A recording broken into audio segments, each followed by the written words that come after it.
We should go on tour. Do you think there's an audience for Let's Pod This in London? I'm sure Londoners definitely care about Oklahoma politics. Everywhere I've been, I've run into an OU fan. So That's a big difference. that's true. They may be aware of Oklahoma politics That's because true. of recent news, but I'm going to guess they don't listen to Let's Pod This. Hey, London, how are you feeling? In London. Yes. All right, that's all we got.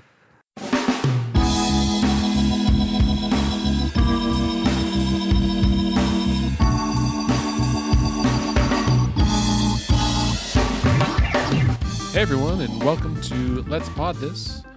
My name is Andy Moore. I'm one of your hosts, and I'm joined by your friend and mine, Mr. Scott Melson. What's up, dude? What's up, man? Man, it's been a long couple weeks, you know what I'm saying? I do know what you're saying. It has been a long couple of weeks. Scott and I are using 2 new microphones today as we test some new equipment so that we can do live podcast recordings out in the wild. For you. Are they going to let us out in the wild instead of in the upper room? I hope so. I mean, I kind of like upper room studios, though. I feel like it's, it's got a... It's cozy. It's cozy. It's got a nice ambiance, but I can tell you that since it's located in the former attic space of a 120-year-old house, in the summer, it's hot. A little sweaty. Yeah, touch. Just Well, a touch. This, the new equipment reminds me of 2 announcements I think we should start with. One of which is that in the coming months, we will be doing a live podcast recording with some friends. Yes, Mr. Riley Ross from Y'all OK. He's got another local podcast here focusing on all things Oklahoma. Right. And so we're going to do a podcast about the medical marijuana initiative that will be on the ballot in June. So it'll be between now and June. We haven't nailed down the date yet, but we'll put out information about where and when we're going to record that. And we would love to have a live audience join us there so we can record, we can ask questions. You know, with these mics, we could move about the group maybe and have some interaction from some of the guests. Can I tell them what it's called? Yes, please. The Joint Live Podcast, Because we like multiple puns. the Hempisode. The episode.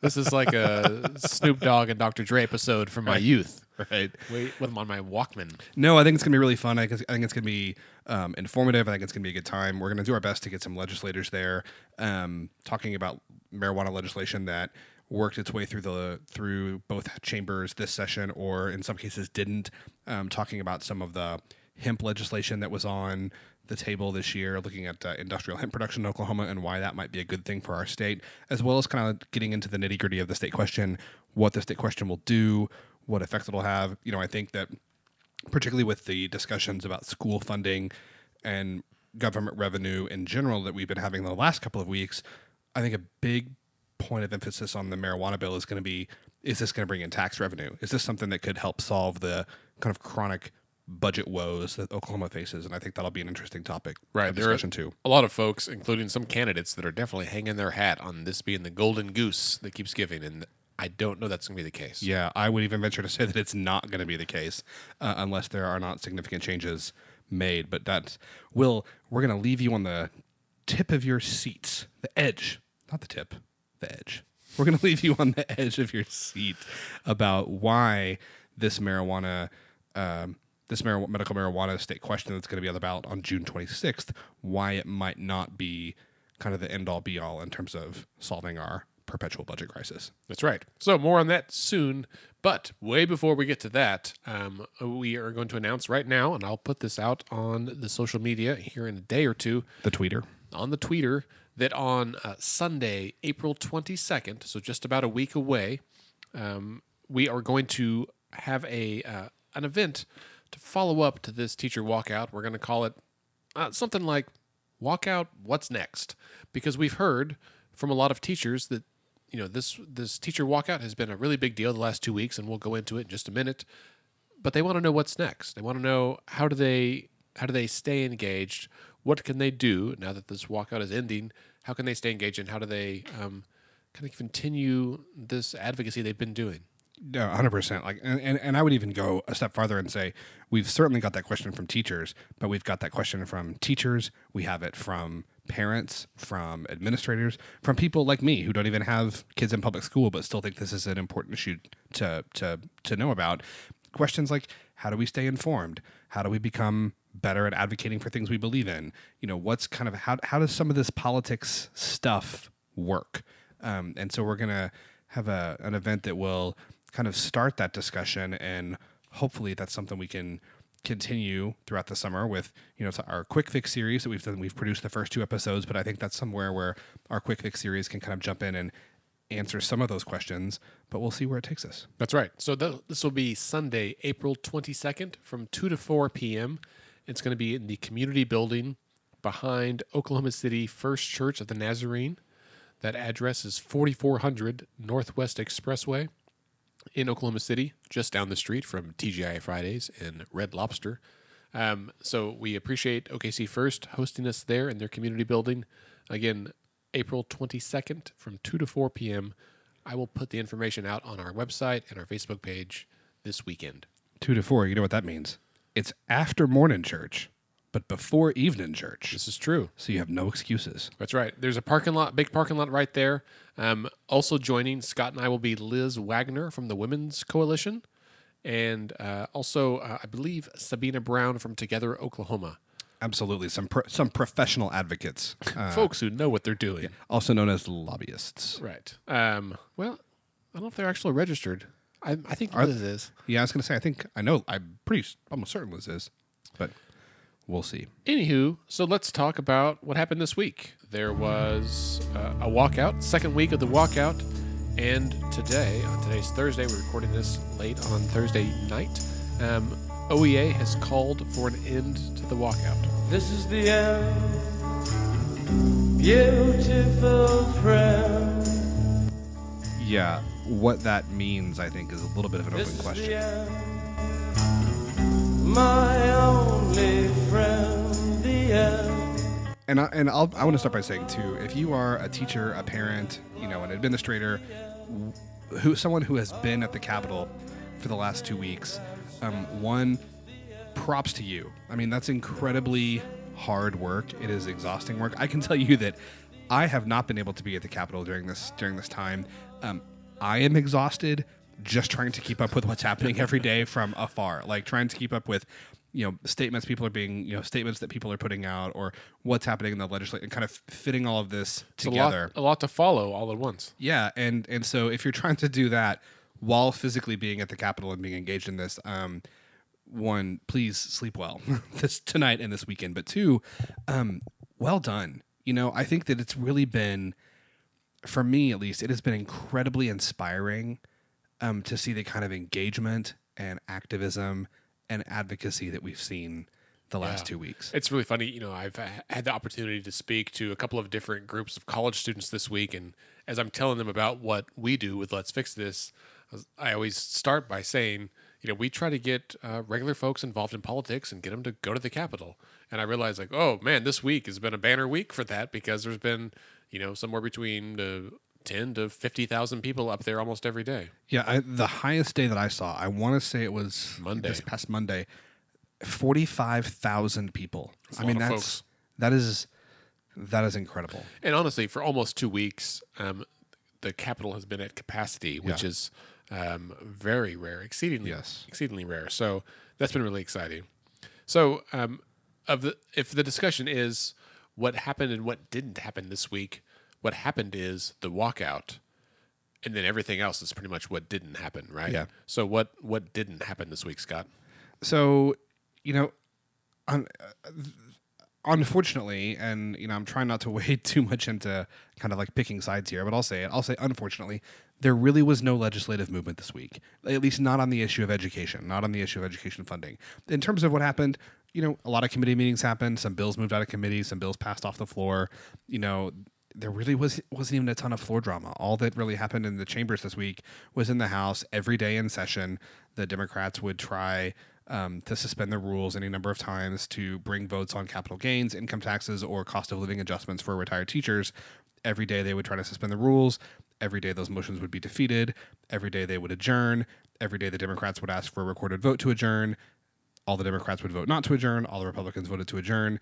And that became the pattern. So and sorry to cut you off, but like, we've talked from time and again about messaging and how things appear. And I, honestly, in 6 weeks, some folks may forget about the events the last 2 weeks, but to pay attention right now to the hundreds of teachers who were in the gallery and the thousands who were following online, for a bunch of folks who want this to appear not to be a partisan issue, it sure looked like a partisan issue. Yeah. And that's Yeah. even people that I was surprised that voted, and I think they were just voting to kind of move things along because they knew it wasn't going to pass, and so why even put up a fight?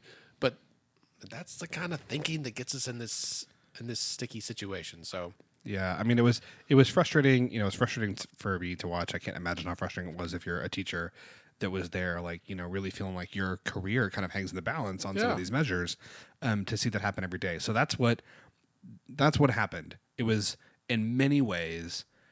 I'm not a legislature. So I'm not a legislator. So they may disagree with me, but in many ways, substantively, it was a pretty typical week. right, and honestly, you started by saying not a lot of legislating happened, and a decent amount did, but there were a lot of bills that died this week. So today was the deadline for bills to be heard in the opposite chamber In committee, right? And so if they were not heard today, so like House bills that originated in the House had to be heard they've already passed the House, everything, and now they had to be heard by the Senate committees, and vice versa. right, and vice versa. And if they were not heard by today, then they're dead. And so a bill we talked about several weeks ago, the HIV education mandate bill, was due to be heard in committee today. You're kidding me. It was not heard. You're kidding So me. it's dead for this session. We can bring it back next year. Well, now, it could be dead for the session. However, under the right circumstances, it could also be brought back. Zombie bills. It could be brought back, so it could be put in as a floor substitute for a bill that maybe got through committee. People aren't excited about. The HIV bill has some real advocates behind it. So what they can do is they can come in and they can kind of get a little coalition together and say, hey, we have this bill on, like, I mean, I'm not going to pick a subject because it'll piss somebody off, but like we have a bill on a Policy subject Reform Act of 2018. yeah, right. we have some bill that nobody really cares about, and we have this other bill that a lot of people care about and put a lot of time into. So we're going to do an amendment. We're going to do a floor substitution, and a floor substitution, you just kind of swap out one bill for the other one, right? Like, Which you just seems non-democratic or something. Like it skips around the rules, and I don't entirely like it. it's Robert, man. Robert's Rules of Order. It's true. It's his rules. It's a loophole that exists for a reason, and it's one of those things that when it happens in a way that you like, you're like, oh, I'm glad this exists. And the rest of the time, you're like, this sucks. This is cheating. I don't like how you do this. Right. I mean, like another example. So we spent some time talking about Representative Dunnington's equal pay bill, and that version of that bill did not make it out of committee in the Senate. However, that issue is not dead because there is another bill that deals also with equal pay that has a little bit different language that did make it out of committee in both chambers and will be heard on the floor. And so there could be some kind of wrangling, Some kind of swappage. right, to get some of that language kind of swapped out. So Interesting. that's that. The first bill is dead, similar to the HIV bill, but the issue isn't dead. All right. So about the walkout, we know what did happen, what didn't happen. In total, did the walkout actually accomplish anything? And if so, what? So this is a little bit of a sticky subject. That's why I brought it up. So Phil Cross, who is with Fox here locally, and Phil, if you're listening, I want to make sure that I emphasize you do some really great reporting. You're a bulldog, and we like it. Yeah, particularly with regard to freedom of information. He is on those FOIA requests, as I think they're known. Like nobody's business. He had several. He's been kind of beating this drum for the last couple of days. Like, the walkout didn't accomplish anything. All the funding that is now appropriated to education, all the raises, all the textbook money, all the classroom money, all that was done before the walkout happened. That is technically true. Right, but there's a distinction here that what happened during the walkout is different than what happened perhaps under threat of walkout. Right. I would argue that because of the walkout, there is now about 500 million, and I'm saying about 500 million because there's at least 6 different estimates floating around of how much revenue this is, ranging from 475 to 573. So I'm saying about 500 million. There's about $500 million that are going to go to education next year that weren't before, and that happened because teachers said, if you don't do this, we are leaving the classroom and we're coming to the Capitol. Right. And they were hoping to avoid that from happening in some ways because a teacher walkout affects more than just schools. Right. And I'll be honest with you, I don't know that there is anything the legislature could have done to avoid a walkout.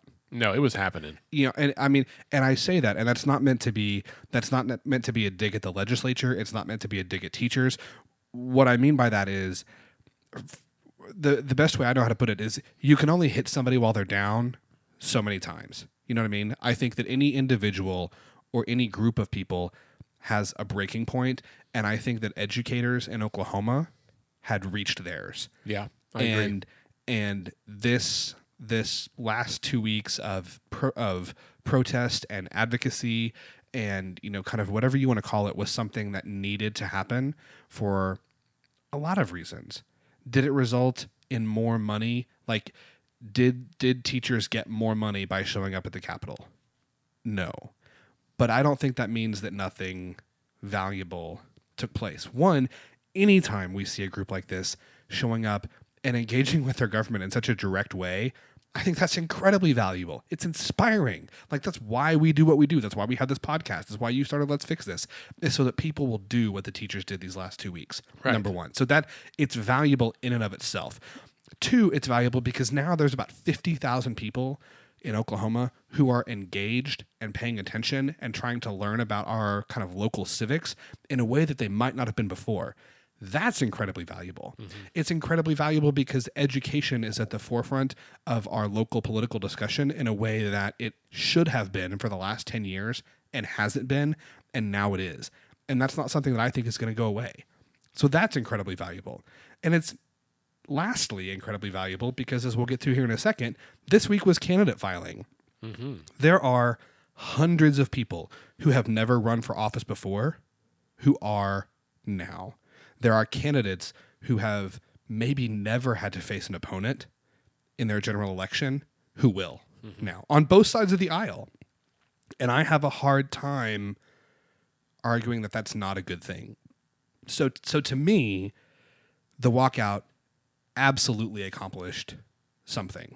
And I think that what it accomplished is incredibly valuable, even if that value can't be assessed in dollars and cents. Sure, exactly.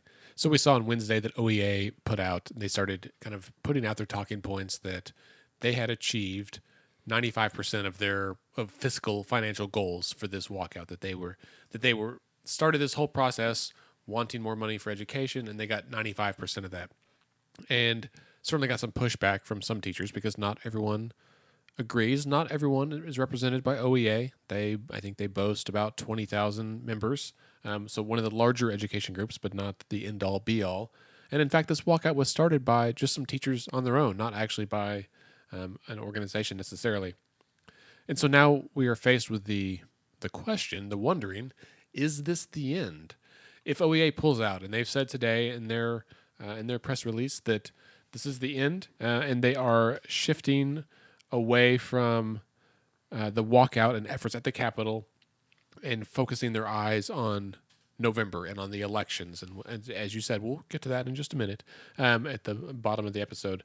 But what happens next? We haven't heard from AFT, and they're not small. They're not as big as OEA. That's a national organization. They're not small. It's a national organization, but they are the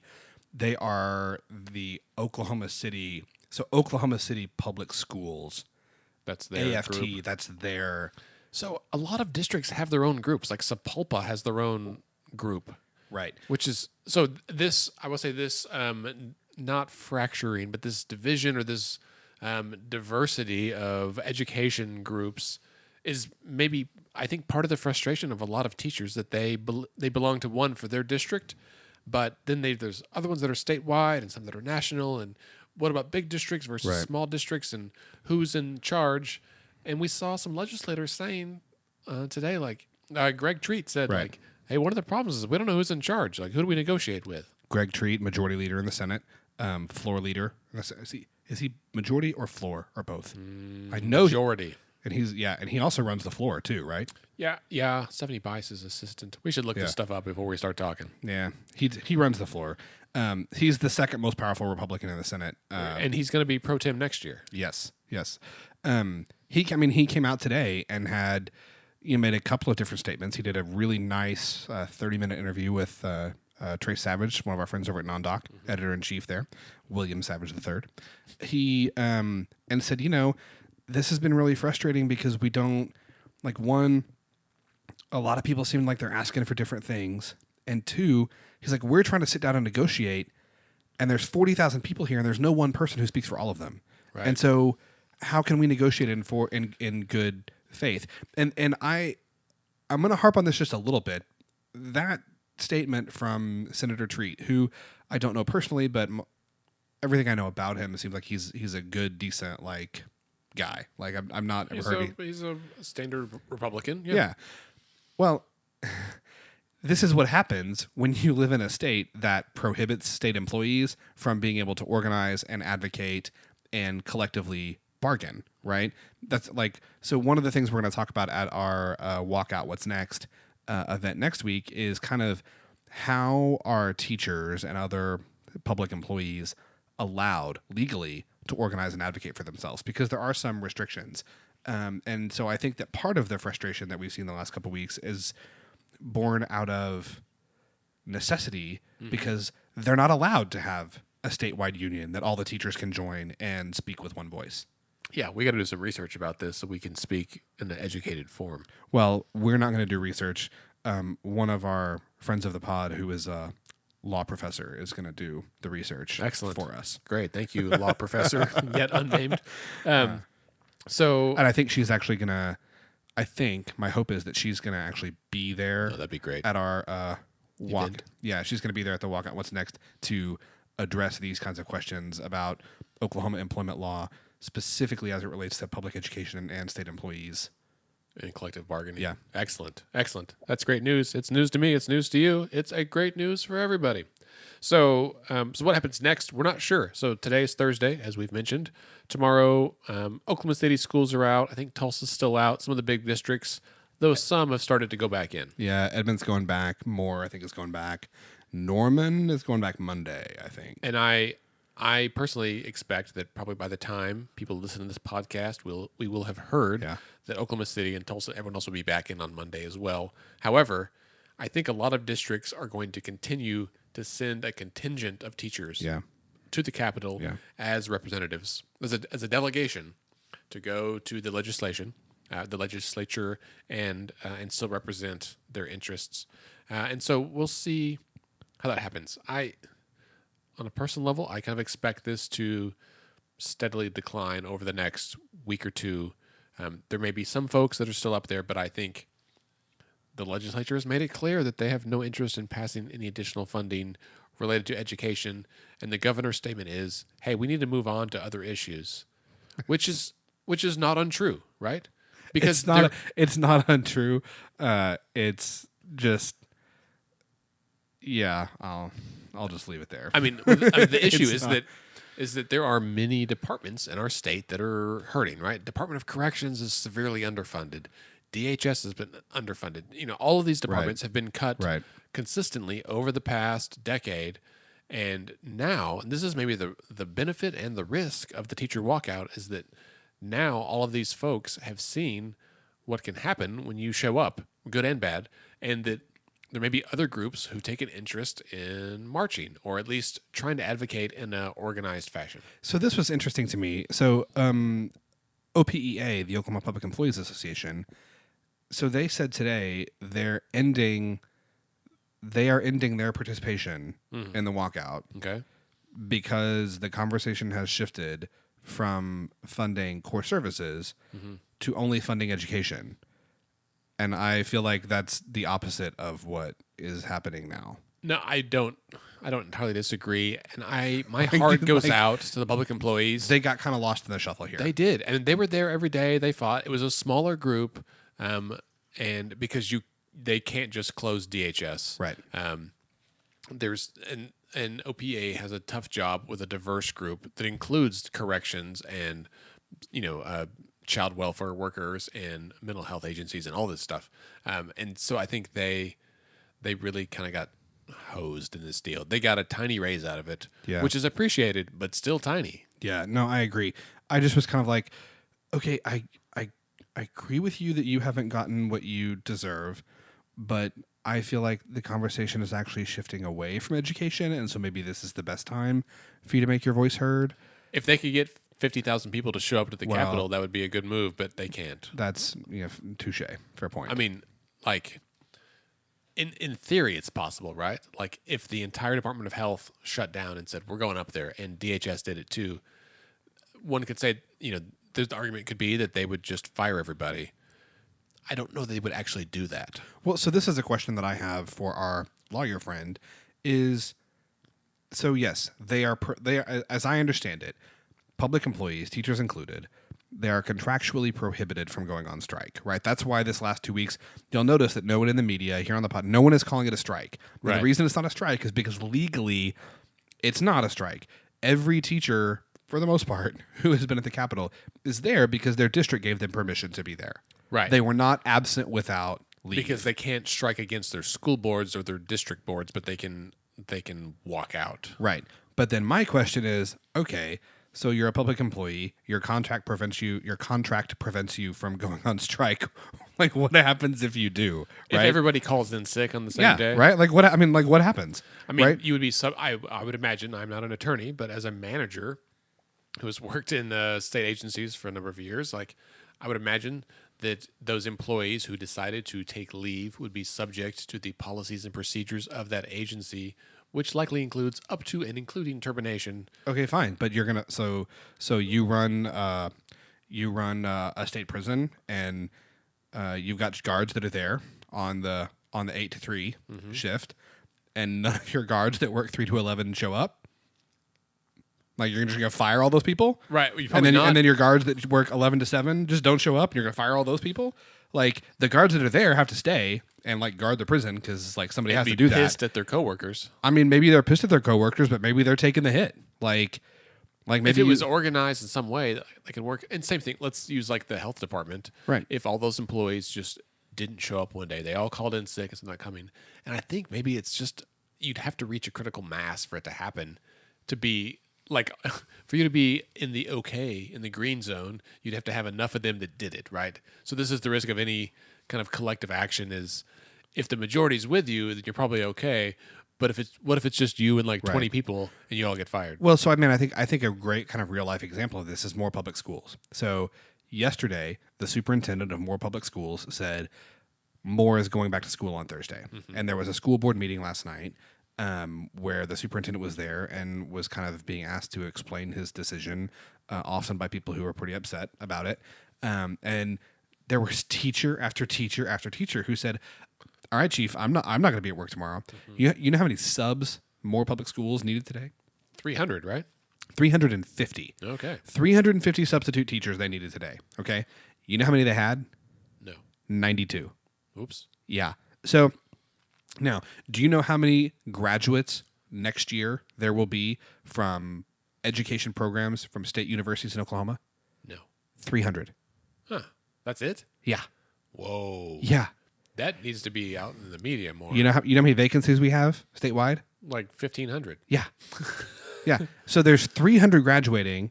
Now, what do you think is the likelihood that we're super attractive for out-of-state teachers to come here and work right now? Between 0 and 1. Right. So my point is, if you're the superintendent of Moore Public Schools, are you going to fire 350 teachers today?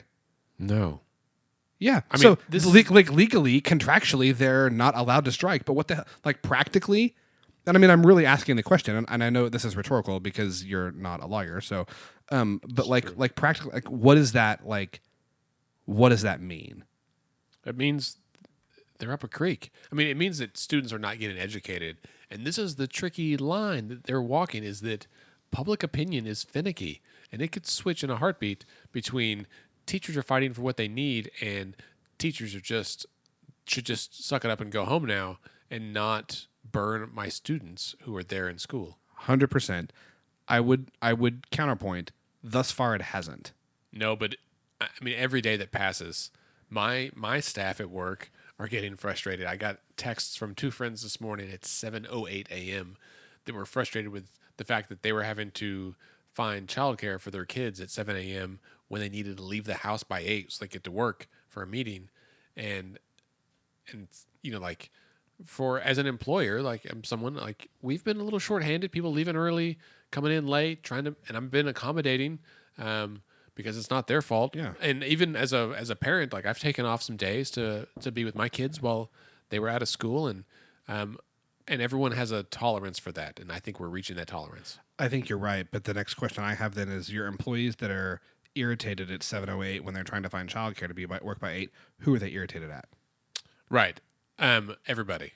Okay. And this is the conversation we had before we started recording, is that between the legislators and the teachers, one of them has public opinion on their side, the other one doesn't. Teachers have them on their side, the legislature does not. People are already Right. pissed. At You're like, what the legislature They has got nothing nothing to to lose lose. because everyone already hates them. Right. If someone already hates you, what do you have to lose by That's screwing them true. over another way? It's like, oh yeah, you already hate me? Well, watch this. Right. And I want to be clear too. I'm not here trying to make the case like for any teachers that are listening, don't listen to this and hear me saying like you need to go set up a tent on the Capitol lawn and be there for another month. Like I really think if you had 50,000 teachers at the Capitol for the next month, I think that this idea that the education budget is like done and we're not going to do anything else, I think maybe that gets revisited. Now, the alternative is the legislature continues ignoring them. They pass the rest of the budget. They sine die in the first week of May, and they go home and say, all right, teachers, if you want to keep protesting, you can follow us home, I guess. And they're not going to do that, right? Like, so I think there's 3 options here. One is to get 30,000 teachers up there again tomorrow and Monday and whatever day, and to camp out and just not leave, right? And to keep things shut down until the business community cries out. Right. Because they're not going to fire 30,000 people. Right. Like, so there's that. The second option is that they go home and they show up tomorrow and they file for office, and that a whole bunch of teachers run in every race. And we'll talk about that in a second because a lot of them are. Truth.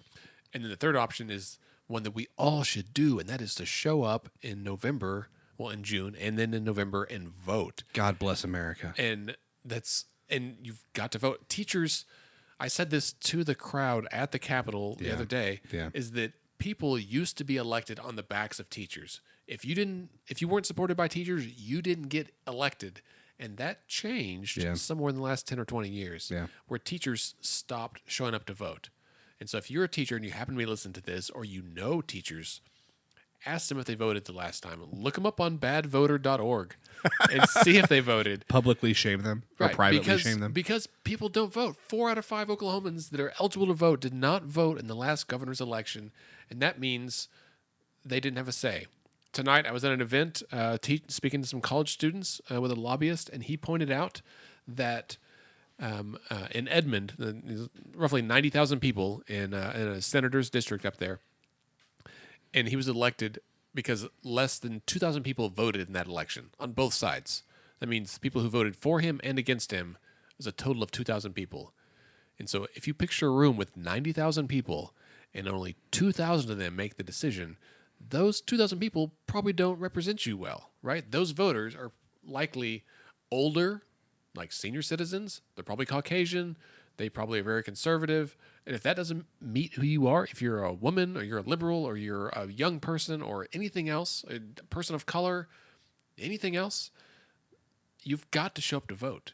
And if you're a teacher who doesn't vote and you were at the Capitol this week, I'll be honest, I want you to have a conversation and find out why you don't vote, because that's part of the deal. Well, I mean, I talked to a rep last week that, was saying when he ran for office the first time and he was going through his walk sheet. So a walk sheet is something that you get You're going to run for office. Your party, typically, that you hold the nomination for, they're going to provide you with this information, and it's you go through the neighborhoods and you're knocking doors, introducing yourself. Hi, my name is Scott Nelson. I'm running for House District 5 or whatever. Mm-hmm.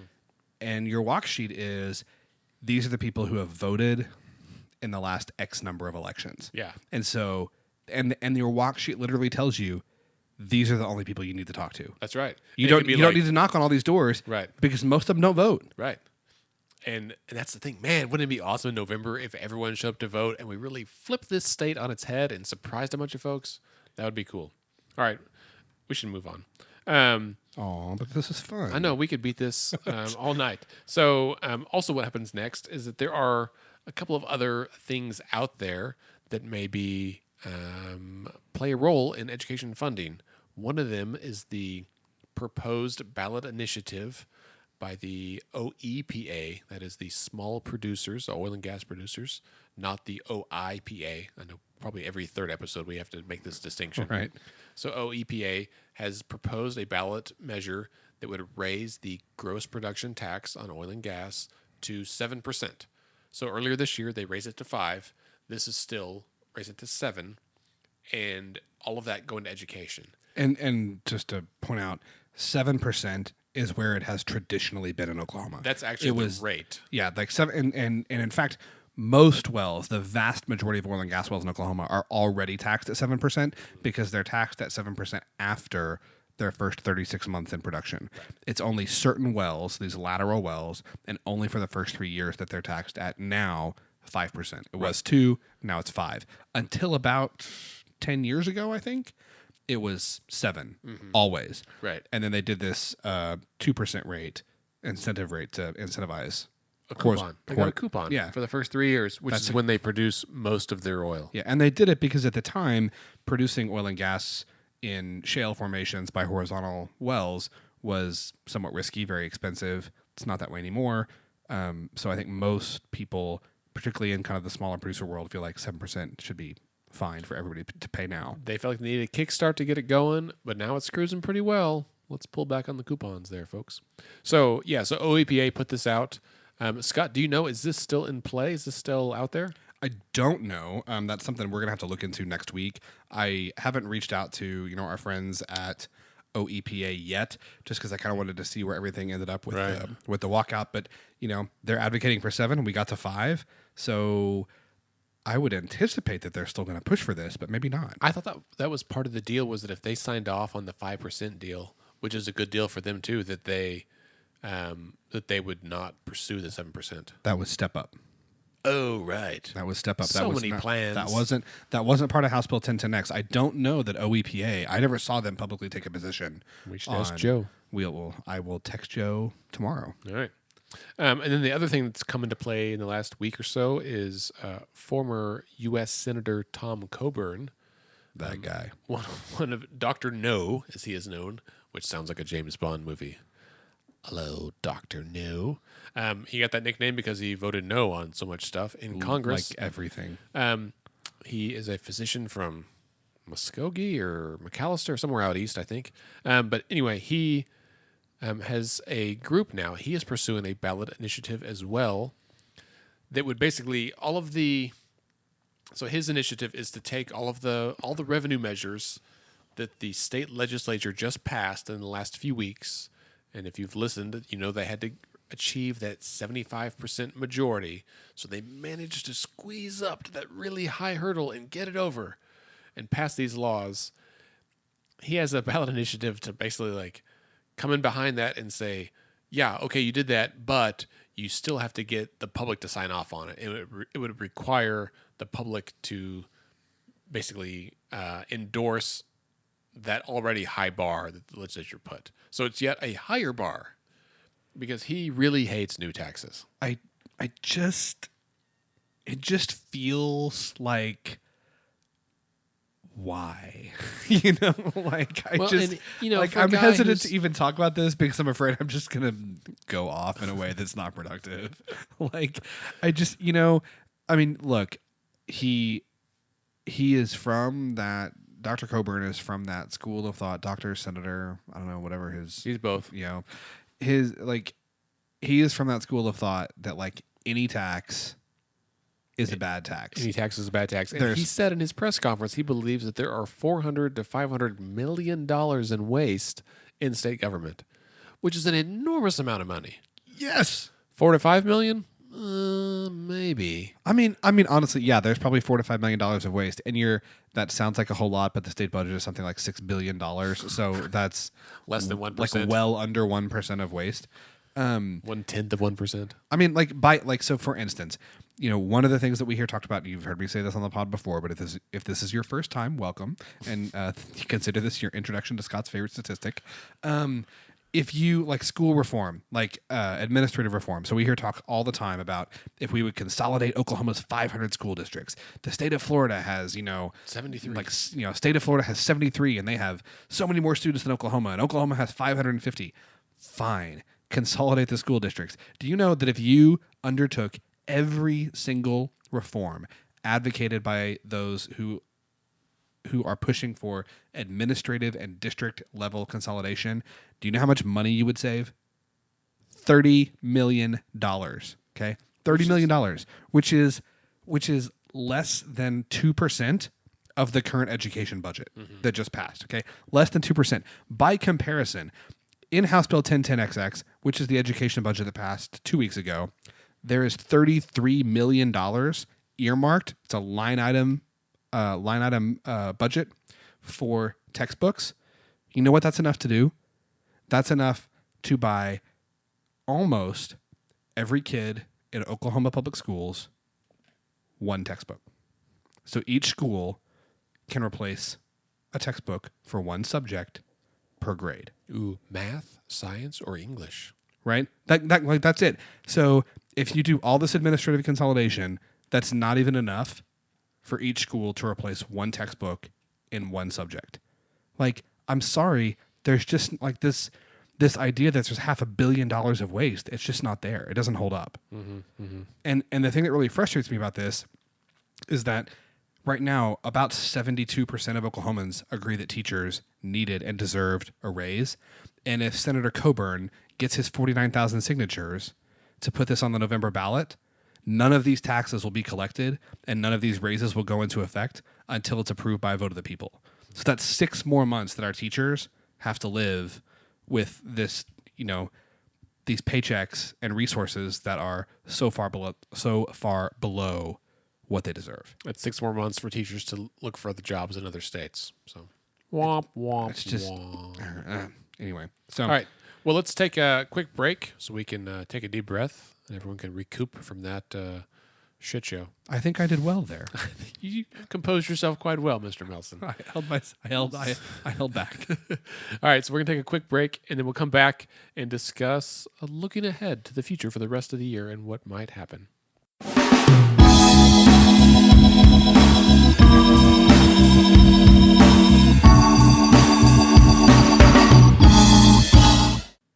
Okay, we're back.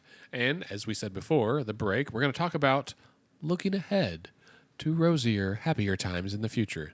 Or at least what might happen for the rest of 2018. Why do we think that'll be rosier or happier? I don't know. I'm just making that up to make myself feel better. You seem awfully optimistic. I'm a bit of a Pollyanna-ish, Polly-Andy, if you will. But A good dad joke there. So he's here every week, ladies and gentlemen. That's right. Please Be sure to tip your waitresses. Tip your waitress.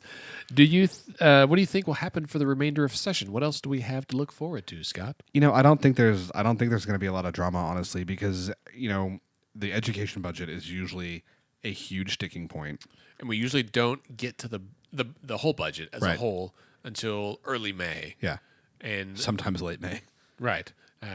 But since they've already got that big chunk out of the way, yeah, I think that's that kind of smooths out the waters going forward. I think one thing that has the potential to be a big fight coming up is wind levies. So there's been a lot of talk in the last couple of weeks about doing away with or capping these credits that wind companies are allowed to take. Essentially, the way it works right now, we have several incentives for zero emissions energy companies to locate in Oklahoma. The way that those incentives are structured currently for wind energy is that they actually do get money back from the state at the end of each fiscal year. So it's not just that they save money. It's not just that they pay less than taxes, that they pay lower taxes. Even if they fail to generate a profit, the tax credits are structured in such a way that the state of Oklahoma writes them a check. So if you win, you win. If you lose, you win. Yes. Hell of a deal. It is a hell of a deal. Now, that is something that gets kind of, to use a true Oklahoma expression, that gets a burr under people's saddle, if you will. That gets people kind of pissed off, like we're in a budget crisis and we're cutting a check to these big companies, many of which are not located in Oklahoma. However, I think there's a couple of things that are important to point out here. Number one, the reason that we have massive wind investment in Oklahoma is, one, we have the climate for it, but two, We have massive wind. yeah, we have massive wind, but we also created an environment that was very, very friendly for these companies. They didn't just pick up and scan the horizon one day and say, hey, I think we're going to go to Oklahoma. We actively sought out these companies that are headquartered in other states, sometimes other countries, and said, hey, come spend your investment dollars in our state. And if you do, here's what we're going to do for you. Make it worth your while. Right. And part of that promise was these tax credits. And there I can just, Andy, you and I have talked to the same people who have told us repeatedly the same story, that some of these wind companies, their major partners, their major investors are big multinational asset management companies who control hundreds of billions of dollars in assets around the globe. Right. And they have said, look, if you want to put a tax on wind, like a gross production tax on wind moving forward, fine. Like, we're not happy about it. And Republicans and Democrats have all said, fine, great. Yeah, like, they're not happy about it. They'll do it. They think it makes Oklahoma less competitive, which is, of course, what they're going to say. But, they'll deal with it. But they have also all said, if you try to go back on these tax credits, which are in writing, which are in contract, one, we're going to sue you in every court in which we have a venue. And two, we are going to effectively blackball the state of Oklahoma for further investment. So it's going to cost the state money either way. Yeah, we're going to tell all the companies we do business with, hey, if you want to do business in Oklahoma, you can count us out as a partner because we're not going there because we can't trust them. Right. So they're basically saying, we've said, hey, we've got big wind and big tax incentives. Come on down, because unlike oil and gas, which exists in a somewhat finite quality in the ground, right? Like the oil reserves in Oklahoma just can't be found somewhere else. Right. But wind blows everywhere. Right. Whether it's in Oklahoma, Nebraska, the coast of Denmark, there's wind in the world, and people can harness that for their needs wherever it might be. But these companies are saying, hey, we're going to come there because of these incentives. You can tax us, fine, but if you undo the incentives or take them away, then we're going to not just pull out, but we're going to pull out and tell other people not to go there. Right. And we've got the clout to make it happen. Yeah, and not just tell other people not to go there, but these are companies that, I mean, they have business in all different sectors with companies all over the world. If The Illuminati. Yeah, it's not quite the Illuminati, but it's these are companies that other people depend on for investment capital, and if they say you can count us out if you're going to Oklahoma, that's a big deal. It is. So there's a bill, Senate Bill 888. It went through committee this week. While it was in committee, Representative Cootie proposed an amendment that would essentially would cap these credits, I think, at $25 million. The amendment passed. It passed not on party lines. It was very close. It almost didn't pass. It was 14-12. It's going to go to the floor. I think it's going to be a fight on the floor. I personally don't think it's going to pass. I don't think it will. And I believe that because this amendment was added, it would have to go back to the Senate if it passed the House. And I don't believe it would pass the Senate. But in my opinion, it would be bad. So that's something that we definitely want to keep an eye on. It's a complicated issue. I tried talking to an energy lobbyist tonight about it, and he was just like, man, it's a big deal. It's kind of too hairy to get into in a hallway conversation. So, last week we Scott Mitchell had us on for Mitchell Talks live with News on 6 and News 9. He had a great discussion on Tuesday with Jim Roth. Yeah. I would encourage everyone to go back and watch that.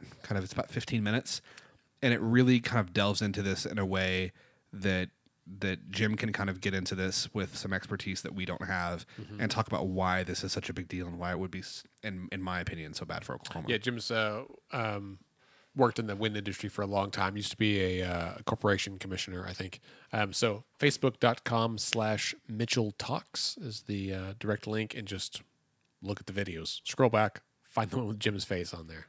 Anything else on your radar for session? Man, that's honestly, I'm not sure. That's about it. I'm sure there'll be a few other things that pass through. I don't know the Stuff always status comes up. of those sunscreen bills that we discussed early in session. Right. And I'm really looking forward to looking back at our Predict-O-Rama we did earlier in session, because man, that got blown to hell. The gun bill that allows you to claim virtually anywhere in Oklahoma as a place of worship and thus defend yourself and stand your ground passed out of committee today.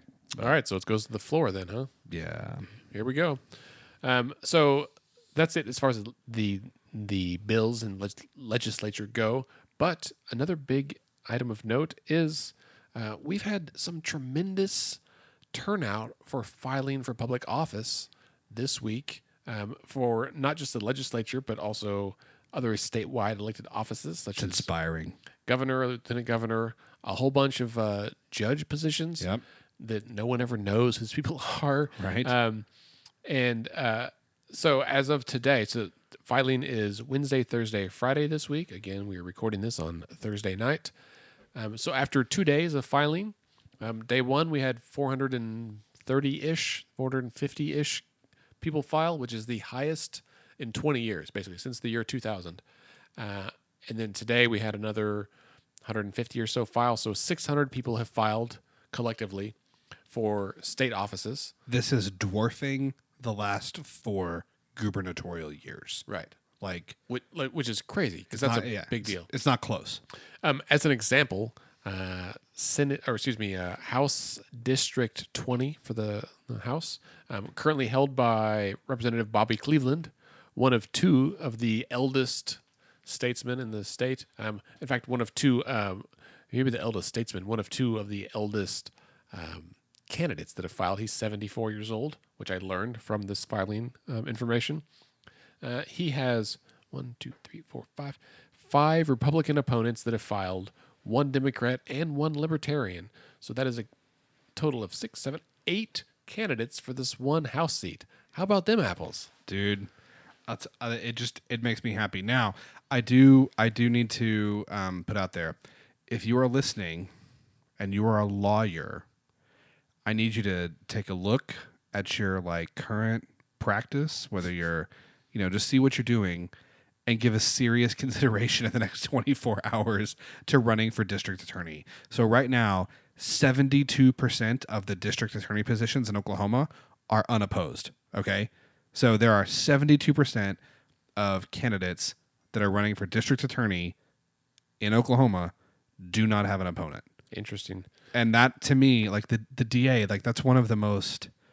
They set the tone for the county. Yeah, it's a vital position in local government. So, I don't care what party you are. I don't care what your legal philosophy is. If you're an attorney and you've thought about getting involved in public life, look what district you're in. See if your DA is running unopposed, and if he or she is, Throw your hat in the ring. file. Of note, as I was scrolling here, I saw that Speaker McCall has no opponents filed so far for District 22 down there in Atoka. So if you happen to live in District 22 and you want to run against Speaker McCall, you've got one more day, and you'll probably not listen to this before that. So tomorrow... He's unopposed this year. I don't think he's going to be unopposed in 2020. Probably not. Well, But- I think in 2020 he may have a serious and well-funded opponent. Interesting. All right. So there are a ton of people. If you haven't looked at this, you can go to ok.gov/elections, and there's the full list. They actually have it where you can look at it as a website. They have it as a PDF, as an Excel file, and an XML file. And so the Excel file, the spreadsheet, is really handy. It's got all the information in there. Once this is done tomorrow, and we're going to work probably in partnership with some other organizations and other people to pull this out, and at least for the big positions, the governor, lieutenant governor, treasurer, all those positions, And for as much of the legislature as we can, we're going to try to divide this out for you. And we're going to do the legwork of Googling all these people and trying to find their websites, their Facebook pages, their Twitter profiles, whatever. Because every election, I get so many messages from people that want to know, how do we find out about these candidates? And I don't know, just Google them. Like, that's what I do. But I think if we all kind of pool our effort, we can put it together in one big resource and make it publicly available and save us all a bunch of time. And I think that would be really helpful. And if there's a way, this may be a lot of programming involved, but kind of do a side-by-side comparison about some of these people, at least so you can see their, I don't know, what they compare their ages or what they do for a living, that kind of thing. It's a lot of information. I think certainly, I think we're going to try to do some of that. I think once we're through the primaries, once we see kind of that's a lot easier after that. Yeah, once we have general election components, I think it becomes a lot more, we can do a little bit, do more.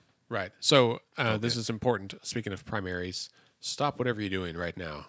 I mean, don't stop the pod. Just stop, celebrate, and listen. It's collaborate. Oh, it is collaborate. I'm definitely leaving this in. Yeah, leave it in. I know all the words. Stop what you're doing. Go to ok.turbovote.org. ok.turbovote.org and sign up for election reminders from TurboVote. They will send you a text message, maybe an email, a few weeks in advance, and then like a day in advance of whatever election is coming up for you. So you put in your address, then they look it all up. They will send you reminders for school board, for city council, for state, whatever. Super handy, super unobtrusive. I have a friend that has zero tolerance for like spammy messages, and she has been very appreciative of her reminders for TurboVote because at least gets her thinking a few weeks in advance. You can also go to the state election board website, ok.gov/elections, and sign up for absentee voting, aka vote by mail, which is very handy. And also while you're on that website, on the election board, look at who filed for your district. If you don't know who your legislators are, go to oklegislature.gov. Two things. Yes, sir. Stop, celebrate, and listen. Where did that come from? I don't know. Don't even know. And two, we have gotten some feedback from various people listening that at times we interchange the words legislature and legislator. We do, because it's a mouthful. I want to make sure that everyone listening understands. We absolutely know the difference between the words legislature and legislator, and I think that we largely rely. Well, I mean, we try to say the right word, but they both kind of roll off the tongue, and we both talk fast. Sometimes you catch it, sometimes you don't. Yeah, and so if that gets missed, please use context to help yourself determine if we are referring to an individual legislator or the collective legislature. I will say, in my defense, my mother has told me my entire life that I mumble. I went to speech therapy when I was a child, and I work hard to overcome some of my early upbringing. I apologize if I should mumble or mix up words on occasion. I definitely talk too fast. On a positive note, perhaps that prevents you from listening to the podcast and fast forward. There you go. Although, as chipmunks, I think we sound very astute. Oh, God. We're at that point. So what else are we talking about? That's it. That brings us to the end of this episode. Remember, you can connect with us on Twitter and Instagram at Let's Fix This OK. Scott is at SC Melson, and I am at Andy OKC. You can also like our Facebook page at facebook.com/Let's Fix This OK. Our website is letsfixthisok.org, and on there you can sign up for our newsletter, read our blog, find resources and details about upcoming events. Our podcast is edited and produced by Scott and me, and Let's Pod This is a member of the Mostly Harmless Media Network. Our theme music is generously provided by the Sugar Free All-Stars. Let's Fix This is a nonpartisan, nonprofit organization. We strive to educate and equip all Oklahomans to engage with the government. We encourage you to get involved in any way that you can, and remember, decisions are made by those who show up. This is the end, beautiful friend. This is the end, my own.